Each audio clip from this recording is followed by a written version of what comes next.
بسم اللہ الرحمن الرحیم۔ السلام علیکم ناظرین، اسلام آباد میں آج نہایت خوش آئند پیش رفت ہوئی ہے۔ اسلام آباد ہائی کورٹ کے واضح احکامات کے باوجود شہریار افریدی کو گرفتار کرنے والے ڈپٹی کمشنر عرفان میمن کو جسٹس بابر ستار نے 6 ماہ کے لیے جیل بھجوا دیا۔ ظاہر ہے کہ جن طاقتوروں کے لیے وہ خدمات سر انجام دے رہے تھے وہ تو انہیں بچانے کی پوری کوشش کریں گے۔ حالانکہ یہ کام صرف عرفان میمن نے نہیں کیا، پورے ملک کی انتظامیہ اسٹیبلشمنٹ کی فرمائش پر یہی کچھ کر رہی تھی۔ اب فوج کیوں یہ فرمائش کر رہی تھی؟ کیونکہ وہ تحریک انصاف کو فکس کرنے کے مشن پر تھی، اور یہ وہ احکامات ہوتے ہیں جو کبھی بھی کسی تحریری حکم نامے کا حصہ نہیں ہوتے بلکہ زبانی طور پر دیے جاتے ہیں۔ ڈپٹی کمشنر عرفان میمن صاحب پورے ملک کی انتظامیہ کی طرح اسٹیبلشمنٹ کے احکامات پر عمل کر رہے تھے اور عدالتی احکامات کو نظر انداز کر رہے تھے۔ آگے ایک آئینی حساب والا جج بیٹھا تھا جس کا نام بابر ستار ہے۔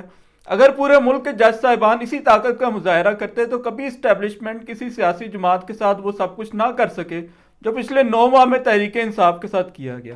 ماضی میں نون لیگ اور پیپلز پارٹی کے ساتھ بھی ہوتا رہا۔ دوسرا واقعہ جو میں ڈسکس کرنا چاہتا ہوں وہ لاہور کے اچھرا بازار میں خاتون کے مبینہ طور پر آیات والے لباس کے متعلق ہے۔ وہ بھی قانون کی عملداری ہی سے متعلق ہے۔ ہجوم کیوں کر چڑھایا، خاتون کو معافی مانگنے پر کیوں مجبور کیا گیا، جبکہ بعد ازاں یہ ثابت ہو گیا کہ اس کے لباس پر آیات یا کوئی مقدس الفاظ ہرگز درج نہیں تھے۔ ایسا کیوں نہیں ہوا کہ لوگ اکٹھے ہو کر قریب موجود کسی کانسٹیبل کو بتا دیتے؟ کانسٹیبل یعنی کوئی باوردی شخص ہی فیصلہ کرتا کہ ایسی صورتحال میں کیا کرنا ہے، بجائے ہجوم کے پریشر پر فیصلے کرنے کے۔ ایک دلیر خاتون افسر شہر بانو اگر اس موقع پر بروئے کار نہ آتی، اگر وہ مجمع سے خطاب نہ کرتی اور اگر وہ اس خاتون کو ڈھانپ کر نہ لے جاتی تو مبینہ طور پر وہ خاتون قتل ہو سکتی تھی۔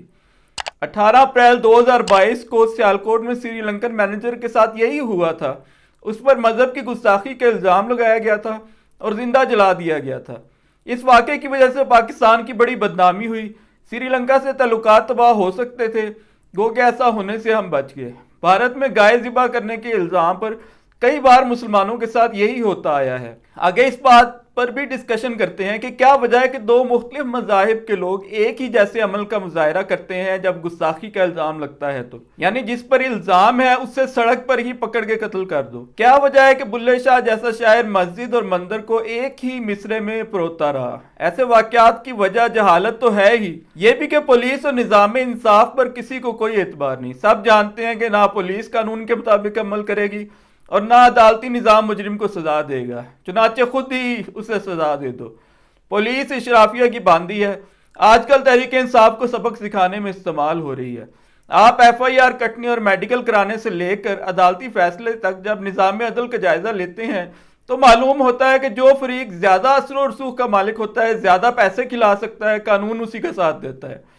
جیسے اوپر بیان کردہ تحریک انصاف کا لیڈر شہریار افریدی کے معاملے میں وہ اسٹیبلشمنٹ کا ساتھ دے رہا ہے۔ اگر آپ کے پاس پیسے ہیں، سیاسی اثر و رسوخ ہے، تو آپ ایم پی اے مجید اچکزئی کی طرح باوردی کانسٹیبل کو چوک میں کچل کر گزر جائیں، یہ نظام انصاف آپ کو صاف بچا کر لے جائے گا۔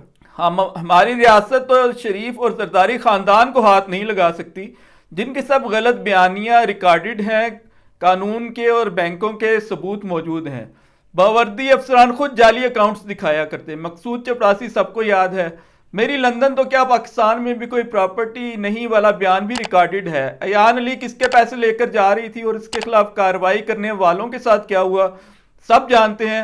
آج وہ سب آزاد ہی نہیں، ہمارے سروں کا تاج بھی ہیں۔ 1996 میں کراچی پولیس آپریشن سے عالمی شہرت پانے والے ڈاکٹر شعیب سڈل نے ایک دفعہ یہ کلیہ بتایا تھا، جو سب سے بڑا مگرمچھ ہو، جس کے سب سے زیادہ سیاسی تعلقات ہوں، وزراء جس کے دوست ہوں، اس کے اوپر پوری قوت سے قانون نافذ کر دیا جائے تو نیچے والے از خود بھاگ جاتے ہیں۔ ایماندار افسروں کی ایک بڑی تعداد کو میں نے اس سسٹم کے ہاتھوں ہمیشہ روتے ہوئے دیکھا۔ معطل ہونے والے افسر ہاتھ پاؤں چھوڑ دیتے ہیں، کئی دباؤ میں آ کر خودکشی کر لیتے ہیں۔ جسٹس بابر ستار نے بالکل درست فیصلہ کیا ہے کہ اسلام آباد کے ڈپٹی کمشنر عرفان میمن کو عدالتی احکامات کی بار بار خلاف ورزی کرنے پر 6 ماہ قید کی سزا سنا دی ہے۔ وہ عدالت کے واضح احکامات کی خلاف ورزی کرتے ہوئے طاقتوروں کی بات مان رہے تھے کہ ایک سیاسی جماعت کو سبق سکھا کے چھوڑنا ہے۔ اب سوال یہ پیدا ہوتا ہے کہ کیا جسٹس بابر ستار اسی معاشرے کا حصہ نہیں؟ جس کے باقی افسر اور جج کمزوری کا مظاہرہ کرتے رہے. ایک افسر کو طاقتور حلقے غیر قانونی اقدام پر مجبور کرتے ہیں تو اسے چاہیے کہ اگر دباؤ کا سامنا نہیں کر سکتا تو چھوڑے ایسی نوکری کو. حقیقت کھول کر دنیا کے سامنے بیان کر دے کہ اس پر ناجائز احکامات ماننے کا دباؤ ہے اور کچھ نہیں کر سکتا تو استعفیٰ دے دے. اچھرا والے واقعے کے بعد سوشل میڈیا پر اب یہ ٹرینڈ چل رہا ہے کہ خاتون پر ہلہ بولنے والوں کی تو مذمت کرو ہی ساتھ مذہبی رجحان رکھنے والے ہر شخص کو ذلیل کر کے رکھ دو. سوشل میڈیا پر ویسے بھی یہ ایک عام رجحان ہے کہ مذہب کی غلط تعبیر کرنے والوں کو بنیاد بنا کر اسلام کو ہی تختہ مشق بنا دیا گیا ہے. اب جو کوئی بیچارہ قانون ہاتھ میں نہ بھی لیتا ہو، خدا کو یاد کرنے کے لیے نماز روزے کا رجحان رکھتا ہو، اسے تمسخر کا نشانہ بنایا جاتا ہے اور وہ شرمندہ پھر رہا ہوتا ہے. جامع ترمذی حدیث نمبر 2260 میں لکھا ہے، ایک زمانہ ایسا آئے گا کہ دین پر جمے رہنا ایسا ہوگا جیسے ہتھیلی پہ انگارہ رکھنا. بالکل اب یہی ماحول ہے. بات کھلنے کی دیر ہے کہ آپ مذہبی رجحان رکھتے ہیں، آپ کا مذاق اڑنا شروع ہو جائے گا، جیسا کہ اب رمضان میں شیطان کے وجود اور اسے قید کرنے کے تصور کا مذاق اڑے گا.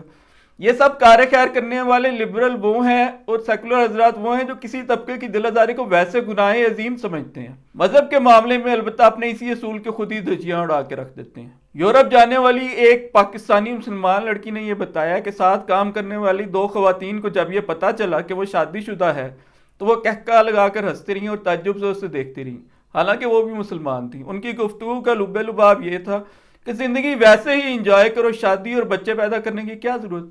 بالکل یہی ماحول بن گیا ہے جو احادیث میں بیان ہوا ہے کہ لوگ سرعام زنا کریں گے، الٹا اعتراض کرنے والا قابل گردن زنی ٹھہرایا جائے گا. ایک گناہ یہ ہوتا ہے کہ انسان چھوڑنا چاہتا ہے مگر اسے چھوڑ نہیں پاتا، چنانچہ چھپ کر وہ عمل کرتا ہے مگر اس پر شرمسار رہتا ہے. ایک گناہ یہ ہے کہ سرعام اس کا ارتکاب کرنے والا الٹا یہ گناہ نہ کرنے والوں کو ذلیل کر رہا ہوتا ہے. گستاخی کے معاملات میں سامنے کی بات یہ ہے کہ اگر ایک شخص واقعتاً دین کی بے حرمتی کرتا ہوا پایا جائے تو بھی کوئی شخص قانون ہاتھ میں نہیں لے سکتا. ہو سکتا ہے کہ گستاخی کرنے والا ذہنی مسائل کا شکار ہو. 15-20 سال پہلے ایک عورت نے ایک مقدس کتاب پھاڑ کے پھینک دی تھی.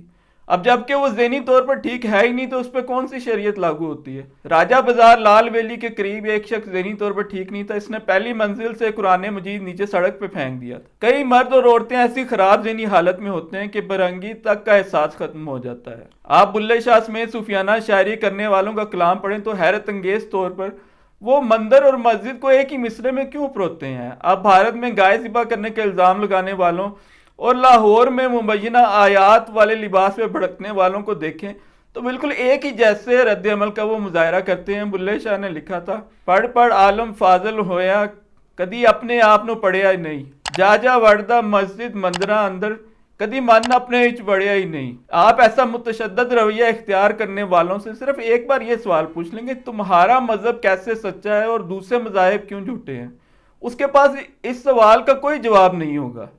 دوسری طرف وہ انتہا پسند ہیں جن کے نزدیک مذہبی رجحان رکھنے والا ہر شخص ہی قابل مذمت ہے. ان دو انتہاؤں کے درمیان آدمی کو سمجھ نہیں آتی کہ جائے تو جائے کہاں.